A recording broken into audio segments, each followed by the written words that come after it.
Check and balance, একে অপরকে constrain করা, যাতে ক্ষমতার ভারসাম্যটা থাকে, কেউ একচেটিয়া কিছু করতে পারবে না, এটা ভেঙে পড়েছে। এইটা ভাঙার ফলে রক্ষকই ভক্ষকে পরিণত হলো। সেটা সবচেয়ে বেস্ট এক্সাম্পল হচ্ছে দুর্নীতি দমন কমিশন। দুর্নীতি দমনের জন্য যাদের দায়িত্ব, সেইখানেই দুর্নীতির চর্চা সবচেয়ে বেশি।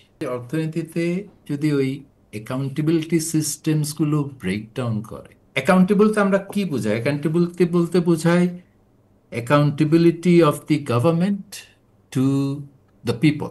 আর আরেকটা হলো অ্যাকাউন্টেবিলিটি অফ মার্কেটস।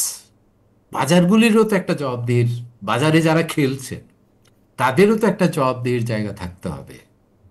নাহলে তো আমরা তো এমনি কথায় কথায় বলি যে বাংলাদেশে মুক্ত বাজার অর্থনীতি শুরু হয়েছে 1991 পর থেকে। এইটা কিন্তু সম্পূর্ণ ভুল একটা লেবেলিং। কারণ বাজার অর্থনীতির উপর নির্ভরশীলতা আমাদের বেড়েছে 1991 ফলে, মার্কেট বেসড রিফর্মসের কারণে। কিন্তু মুক্ত বাজার অর্থনীতি কিন্তু আমরা গড়ে তুলতে পারিনি।